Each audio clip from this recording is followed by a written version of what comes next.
guys, welcome back to my channel. I know I have been away for a little tiny bit, but guys, I am back and I'm bringing you this video that you guys have been waiting for. You guys have been waiting, you've been DMing me, you've been leaving comments on my Instagram. When is the labor and delivery story coming up? Guys, I'm here to give you the tea on how it all went down. Okay, if you're new to my channel, thank you so much for stopping by today. I do hope you stay by subscribing, and if you're not new and you're returning, as always, thank you for coming back every time I have a new video. And without further ado, guys, without wasting too much of your time, if you know you don't like graphic detailed medical stories, this video is not for you. Just kindly log out, because I'm going to try and be as detailed as possible. If you want to hear all about my labor and my delivery, keep watching, don't go anywhere.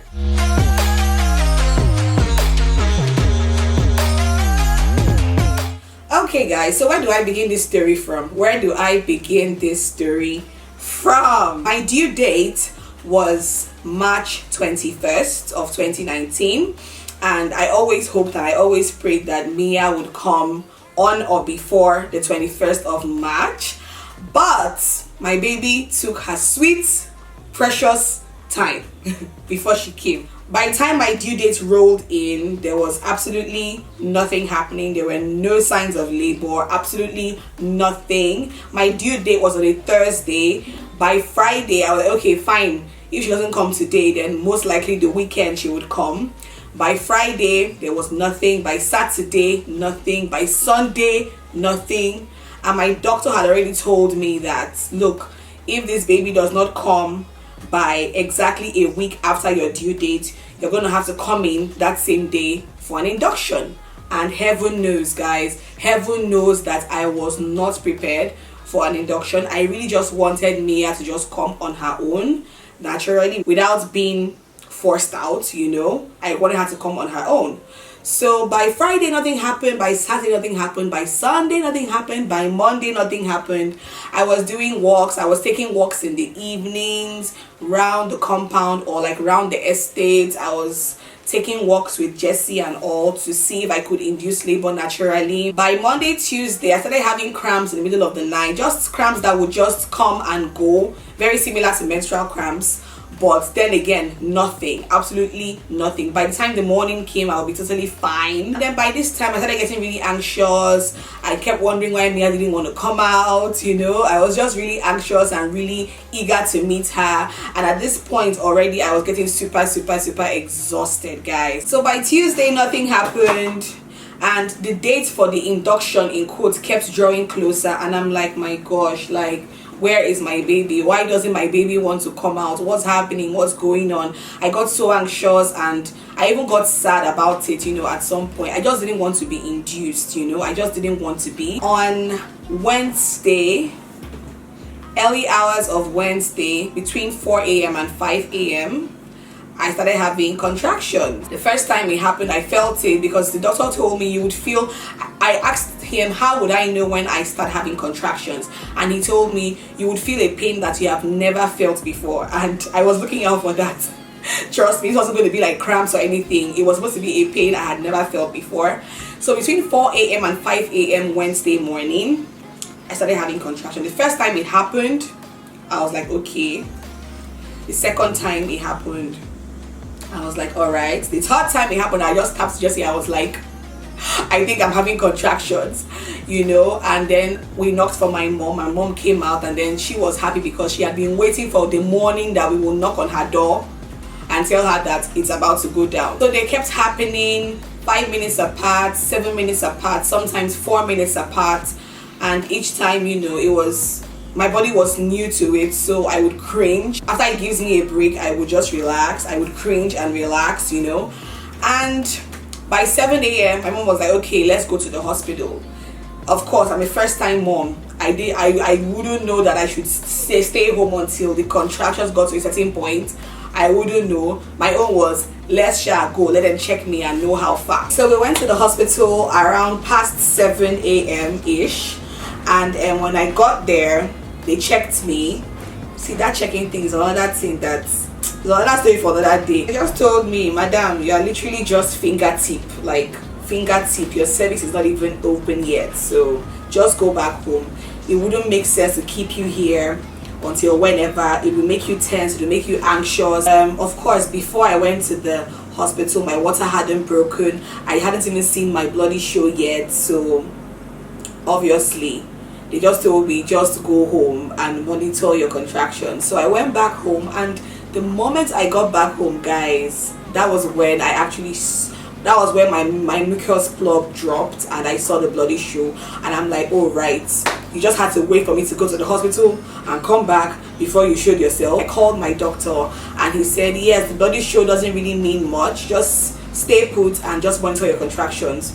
So I stayed put and was monitoring my contractions. They were coming every 8 minutes. Sometimes they were quite irregular, sometimes every 8 minutes, sometimes every 7 minutes, sometimes every 6 minutes, sometimes as close as every 3 minutes, but they were not very regular like that, you know. So they were just coming and going, coming and going. With time, my body was getting used to the pain. I tried to sleep in the afternoon, but each time I tried to sleep, my contractions would wake me up, you know. So it was just crazy, guys. It was just crazy. Contractions all day, like it was crazy. And to make matters worse, there was no lights that afternoon, so the heat and everything, you guys know how hot Abuja has been the last couple of weeks, so the heat added to all of that. It was just almost unbearable. But I just, you know, sat through it. I tried to like move around, I tried to sway my waist, I tried to walk around to get through the contractions and everything. And at this point, my water still hadn't broken. Towards evening, between 5 and 6 p.m, it started getting more frequent, every 3 minutes, every 4 minutes, every 3 minutes, every 4 minutes. And I just still wanted to just stay put. I didn't want to rush back to the hospital and then I'll be told that I still wasn't dilated enough. So I just still stayed put, you know, still walking around, still trying to just distract myself at home, you know. The pain was coming, but I was just chesting the pain, literally, you know. So at around 7 p.m, I just told my mom, you know what, I think we should just go back. This was 12 hours after I had gone to the hospital in the morning. This was 12 hours later, guys. So, and this was about 14-15 hours after my first contraction started. So we went back to the hospital at about past 7, packed all my stuff and went to the hospital around past 7 p.m. When I got to the hospital, I saw a doctor at the labor ward, and then he checked me, and then he was like, as he was checking me, I was contracting, I was having contractions, and he was like, ooh, you're contracting, you're a very strong woman. And I was just staying so still and just holding myself, and he was like, wow, you're a strong woman, you're actually having contractions and everything. And then he checked me and I was already 5 centimeters dilated, guys. Like within 12 hours I was 5 cm dilated. So we were like, okay, fine, they're going to check me into the labor ward and everything. So, you know, I was quite happy that I was already that far gone. To be honest, I was really happy. I asked that my mom come in with me, but they said that they were no longer allowing relations into the labor ward, and this was because of an incident that happened some time ago where Nigerians are so quick to abuse things and abuse privileges. So they said no more relations, no more family members, you're going to be there on your own, guys. So I was about to go through labor on my own with no family support, nothing. But my mom and Jessie were just right outside the ward waiting and everything, and they checked me in, and I was just there going through the same contractions. This was around 7:30 to 8 p.m. I was still going through contractions. I was just, you know, holding myself. They were progressing, but I think at that point my body had gotten used to it, so I was just trying to breathe in and out through it. And yeah, this kept happening, guys. This kept happening. Around 10:30 p.m, my doctor came in, and then they checked me again. They kept checking me, and I was still 5 cm, guys. I hadn't progressed from when I came back to the hospital. 3 hours later, I was still 5 cm, and my doctor was like, okay, we have to augment. And I'm like, augment? What does augment mean? Augmentation. I was already getting scared, you know. I just knew it was definitely going to be something to maybe make the labor, or rather make the contractions more frequent and more, you know, painful, and rather just progress the whole thing, you know. The kids put in my IV line, and then around 11 p.m. they started me on the drug called pitocin. And what this drug does is that it fast tracks your contractions, it makes them quicker, it makes them more frequent. It literally just makes the entire labor go quicker. But for it to go quicker, it has to be way more painful, and you don't catch any breaks between contractions this time around. And when that drug began to kick in, guys, that was when I knew that for the last 15, 16, 17 hours I've just been playing. Like, I've literally just been playing. Trust me, when that drug began to kick in, that was when I began to feel the pangs of labor. Like, guys, see, I know I always said that, oh, if you watch my previous videos, I know I've always said, oh, my HSG experience, oh, was so painful that labor cannot even top it. My dears, my dearies, please, I saw the pain that my mouth cannot even explain this time around, guys. My mouth cannot explain it. Like, guys, I was in agony with every contraction that came, and they were lasting longer. They were lasting about a minute, 2 minutes, sometimes 2 minutes, 30 seconds. And then even when it relieves me for about 10 seconds, and it comes back again. Like, guys, at this time I didn't know what to do. I had the feeling of nausea, I had the feeling of going to the loo. I didn't know what to do. They gave me a bowl in case I wanted to throw up, and the nausea was there, but there was nothing coming out, guys. Instead, what I was using that bowl to do was I was using it to hit the bed. Every time the pain came, I would hit the bed like this. Like, I needed to pass that pain onto something else. I needed to hold something. I needed to squeeze something. Guys, this was just past 11 p.m, 11:30. Like, I was in so much pain, guys. I would scream. And my nurses were quite caring. But they had seen these things times without number. They probably had seen it that day how many times. They were so used to it. So me yelling and screaming to them was like, okay, this is like what, the 400th person this night alone, like, you know. So they were just there to offer the moral support. Once in a while, when I scream, I want to poo, they will come and they will check. Imagine going through those painful contractions and then still have somebody stick their fingers into your cervix. See, the pain, oh god, it was inside my brain. I was feeling that pain. Like, guys, you know how you feel pain and you will not even see the tears to cry? Like, I didn't see the tears to cry. I wanted to cry, but I didn't even see the tears. The tears were not coming out. They were not coming out, guys. So they would check me. At every point I would scream I wanted to poo. They would say, don't poo, don't try to poo, don't try to push because you're not fully dilated yet. You would injure yourself, you would tear your cervix. Don't. And in my mind, I'm like, you guys are not understanding that I want to poo. Like, how do you tell somebody that wants to poo not to poo? Like, I don't know. Do you guys understand? Like, when you want to like go to the toilet, somebody tells you no, don't go to the toilet.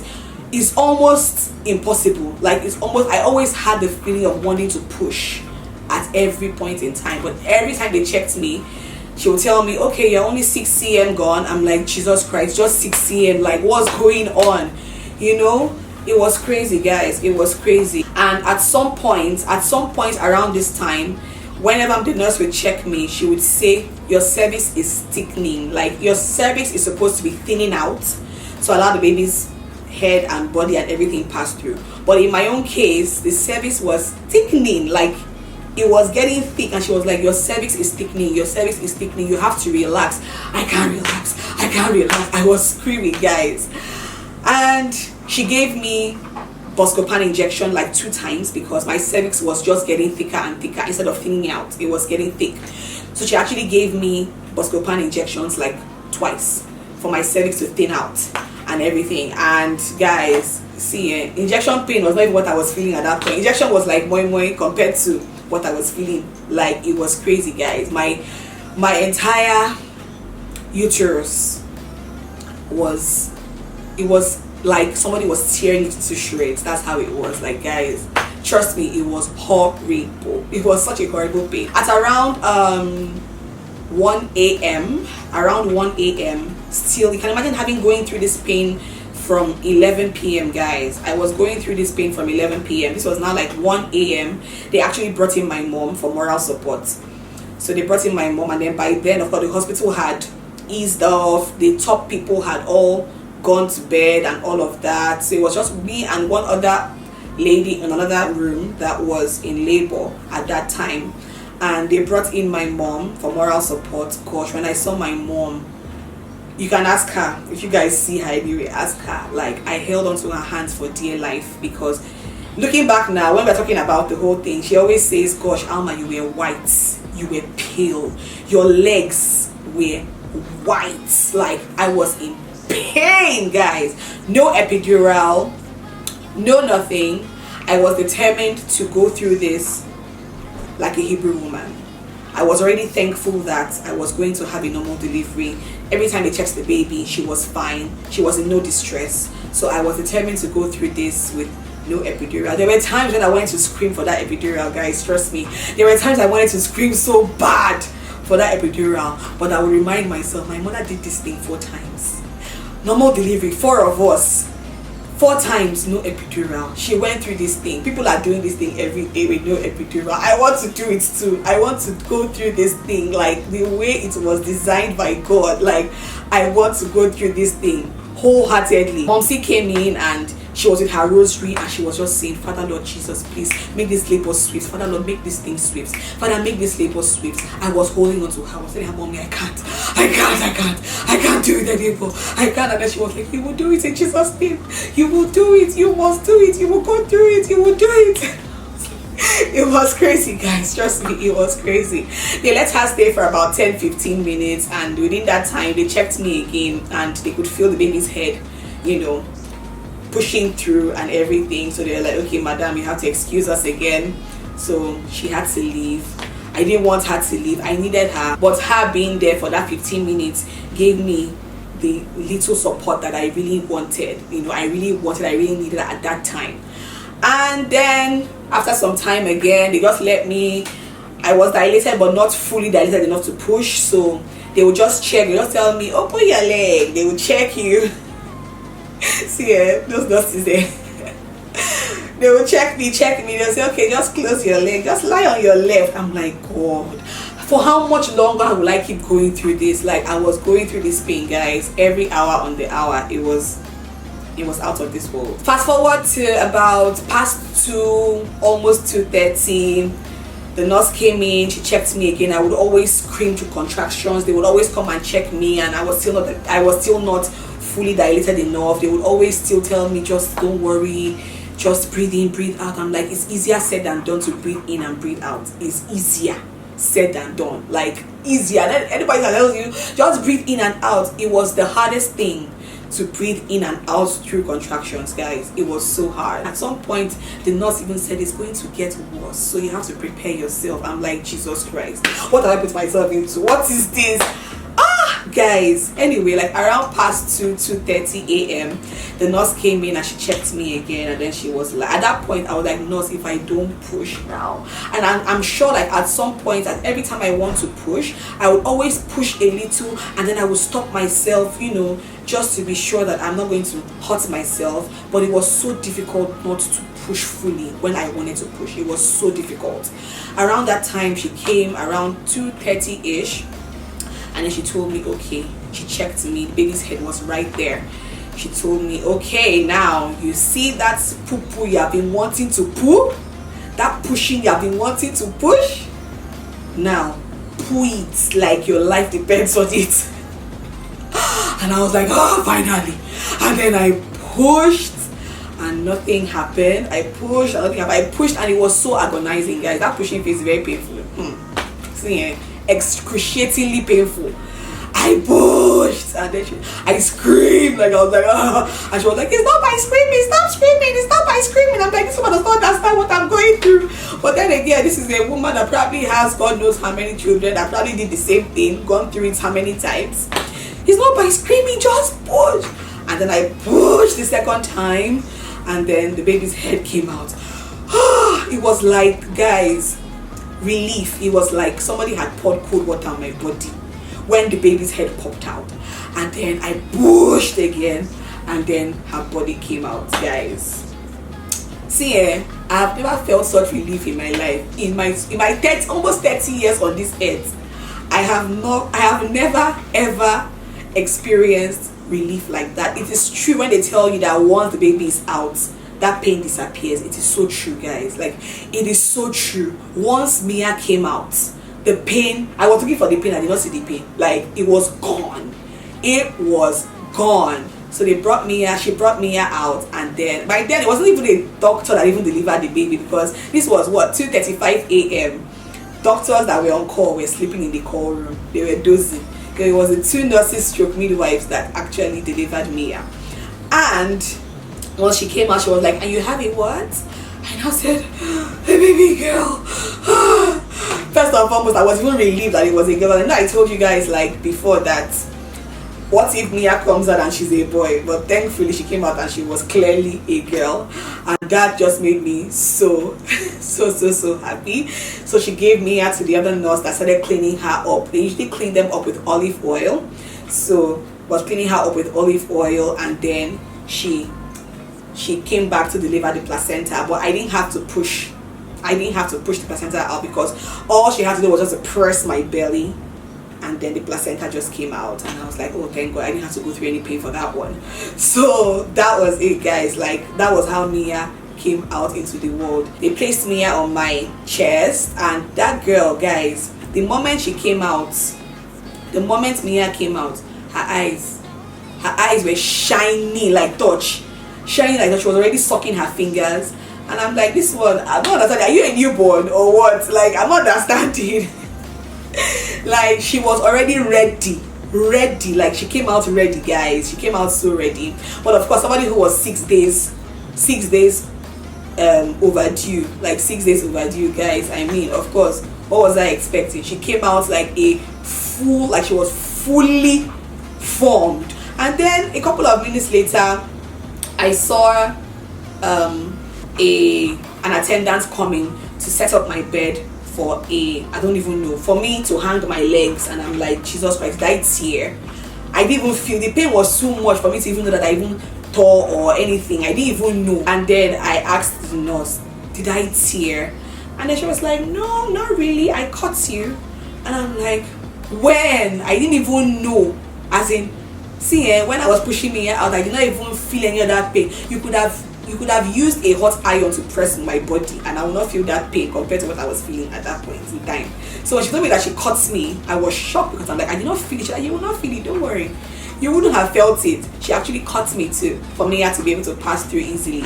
And of course, an episiotomy is something that a lot of first-time moms go through. With first pregnancies, most times they cut you so that it's easier for the baby to pass through, and I'm like, oh crap, so I'm going to have to be stitched. So having Mia was like the first ball game. It was like the first thing to go through, and then I had to go through the episiotomy. And guys, see, that's another thing nobody tells you about. Nobody tells you about that, trust me. The doctor that came in to do that is actually somebody that I knew from primary school. Like, I was a year her senior in primary school. I couldn't believe it. She put in my IV line for the pitocin earlier, and then she was the one that came in to stitch me up, and she puts all the pain relief injections there, and the stitching just took forever, guys. That stitching took forever. I gave birth to Mia at 2:35 a.m. and the stitching was going on for more than an hour. I'll not even lie to you. She told me that because my cut was quite big, so she had to take her time and go from up to down and from down to up. In fact, there was a particular place that the pain relief did not even get to. When she put the needle there, Jesus Christ, it was like, have I not gone through enough today? Have I not seen enough today to bring this girl into this world? Father Lord, what is this? And then when she finally finished, she kept going in to dab me. She kept going in there to dab, and I'm like, gosh, this place has gone through so much today. I have pushed out a child. I have had hands go in there, more than God knows how many hands have gone in there. I have been stitched, and now you're still going in to dab. What are you dabbing? And then she was like, she just wants to be sure that I'm not bleeding, because if I'm bleeding, then they will have to, wheel me to the theater and find out what is making me bleed and all of that. I'm like, oh God, what is this? what is this? Nobody told me about this. Kept going into dab, and then she figured out that I was still bleeding, and I'm like, hey, oh wait, what is this one? She now had to call her senior colleague, the one who, I didn't even tell you guys that, oh yeah, my water was broken, of course, way earlier than this. I just thought that the doctor was coming to come and check me, and then when he checked me, he popped my water. I forgot to mention that. He popped my water, and it was like a gush of that water. When he popped it there, I wasn't expecting, because I wasn't told that I was going to be ruptured at that time, so I wasn't prepared for it. But it's a good thing I wasn't told, because I would have probably been tense about it. So he just went in there like he was just going to check normally, and then he just popped the thing, and guys, it was like a waterfall. Even the nurses were like, oh my god. And the water was like up to his hand right here. It got up to his hand here, you know. So yeah, I missed out that part earlier. So she had to call the same doctor, and he came in, and then he was like, but she's not bleeding, and she was like, she's bleeding. And they had to now see, guys, see what my eyes saw in that place. What my eyes saw in that place. He now had to use I don't know what they call it. They call it, I don't know, this tool that they use to open up your cervix when they want to check your cervix. Like, they use it to open up. It's a really heavy tool. They used to, somebody had to hold one side, another person had to hold the other side. Like, guys, just imagine you being stretched out like that just after having a baby, just after being stitched up. Like, guys, see, I can't even describe, I can't describe it, but they just had to be sure that whatever it was not life-threatening. So they had to just check me. Like, I had to go through the pain. Like, I had to keep holding myself, because at that point I was tired, I was weak, I had gone through like 2 bottles of water, because I had gone through like so much, guys. I had gone through so much. They kept stretching me out, and they had to check, and they discovered that I actually had a cervical tear. Yeah, I did have a cervical tear, either from pushing, or from either from pushing me out, or from when I was told not to push and I mistakenly pushed at some point. Yeah, when I heard that it was cervical tear, I just said to myself, you know what, I know that the next thing now is to wheel me to the theater now for a surgery or something. But funny enough, that wasn't the case. The guy just sat down there, a lamp there shining into my hoo-ha, wide open, and he stitched me. And for some reason, I did not feel the stitching of the cervix. I don't know whether it's because it was all the way inside, you know. I didn't feel the actual stitching of the cervix. And thanks be to God, it wasn't a bad tear, because with just 2-3 stitches he was done. And I was like, praise God, praise God. But it was a very delicate procedure, because of course it's your cervix, guys. It's your cervix in there, like, trust me, guys. When he was done, and he told me, okay, congratulations, and I'm like, finally, my ordeal is over. I couldn't believe it, guys. I couldn't believe it was finally over. At this time, I gave it at 2:35 a.m. At this time, it was almost 5 a.m. And then that was when they began to clean me up, and that was when they began to, you know, pad me up and everything. And guys, I was weak. My legs were wobbling. This place was, let's not talk about what was happening down there. Like, it was in a world of its own.